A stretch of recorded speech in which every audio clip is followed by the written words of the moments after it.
differences between marketing and sales. Now that you've worn both hats, do you still see that there's a big difference? Because I've actually never witnessed the marketing versus sales battle because it's always been very integrated. So I'd be curious to know. Oh yeah. I think marketing's changed a lot. In my limited time in marketing, I've been in it for about 6, 7 months now. But I think a lot of people think that marketing is one piece of it is just capturing demand in the moment. It's there's 5% of your market in market any given time. And so you have a lot of people just sending out mass sequences, emails, nurture campaigns like me, me, me, me, me. I think marketing over the years has become a lot more participatory, and you'll see a lot of the stuff. People are starting to build really big brands that they'll push on content, they'll push on building community, and in my opinion, it's about building a movement. It's about building the church. And so the approach that we took is don't spend too much on ads. Actually, we don't spend any on ads. We don't. Barely know how our email software works. I think that's someone else's hand. The most important thing is just to put our company on a map by building what I think. And I talked about this with our senior marketing person, and we call it the marketing church. And the idea here is that if you think about religion, a lot of religions probably didn't have a very big budget, but they spread very quickly and through word of mouth, and they became these big movements. And so we apply that same thought to marketing, which there's this belief. There's this belief that first there's a problem, an existential problem that you need to solve. Obviously, this is for your customer. And then there's this salvation to the problem.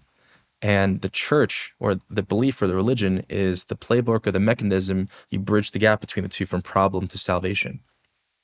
And so we needed to first come up with a strategic narrative, which is like, what's the key commercial insight that's going to make people go like, huh, oh wait, actually, no, this does solve my problem. And then we have to make it into doctrine. It's our strategic narrative. We put this into content, make it into video form so people can easily consume it. And then we have missionaries.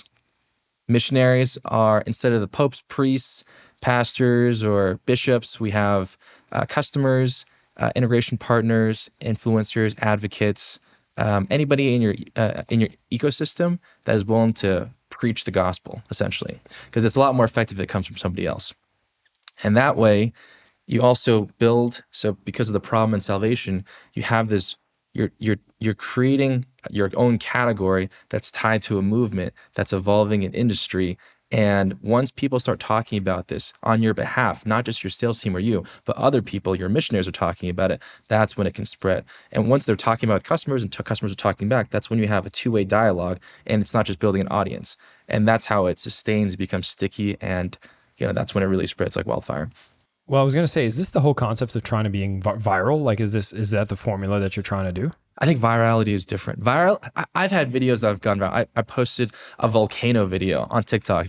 If anybody decides to follow my TikTok, it got 4 million views. Did any of that stuff convert? No.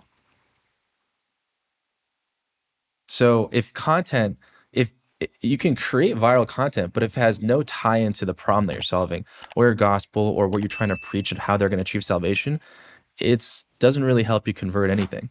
So I would argue it's good for brand like, okay, great, there's a volcano video. I have no idea what Warmly is. I don't know what they do. I don't know who Alan is. They're very different.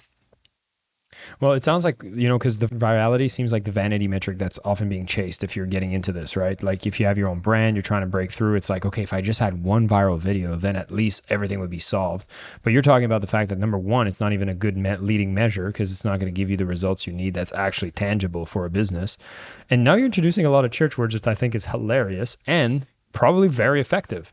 And so I'd be curious to know if we could actually give an example of how you guys have used this church of marketing concept. You speak about the gospel, like what does that look like for you? And is this something that any company can build, or do I need to be in a particular size or a particular niche? I think it starts with any company, from at least even in the very, very beginning of this. If those of you guys who haven't read Play Bigger, it was a big influence on me. Someone recommended it to me to build a category for our product. And just to backtrack a little bit, the whole reason I got into marketing was because on the sales side, as we started coming up against bigger and bigger competitors and we were the new entrant, we needed a way to break through this red ocean of, we entered one of the most competitive spaces. And when people think of, like chatbot, orchestration, or intent, they don't think of Warmly. They thought of like, oh, there's 6sense, there's demand-based, there's qualified, there's drift. You guys are just 6sense, demand-based, lead for qualified, but combined into one. Like, so people didn't really, they couldn't really place us correctly. And In go-to-market tech, you can't just say you're cheaper. Ultimately, people want best-in-class tools. They don't care about how cheap it. They just care about results. Like if you Mm. can deliver these results, that's what I'm gold at. I don't win by saving money here. And so we needed to, oh yeah, you could use all those tools. That's totally fine. This is where you implement us alongside these other tools. Here's how we fit. Create our own category. That's why I needed to enter marketing. So it's how we did it was first, of course, look at all the competitors in the space, really understand your positioning, how you're different, what you do, where you're going to grow into, what's the white space, what's the white hot center, as our investor calls it, that no one else really sees. Move into that, and for us, it was revenue orchestration. There's all these intent signals, there's all these tools out there, and it's really important to action on intent immediately because people have shorter attention spans. Think to TikTok, thanks to social media, 8-second digital attention span, as some studies say. And so if you don't action on it like that, then the opportunity is gone. So you need things to orchestrate very, very quickly to be able to capture the lead when it's hottest. Thank you so much for listening to the Selling with Love podcast. We have some previous episodes you can tune into right here. And if you prefer the short form content where you get to the point in under 10 minutes, we do have a ton of clips from our best episodes that are being shared on this channel as well. So pick which one supports you the most. And of course, thank you for liking, subscribing, and of course, selling with love.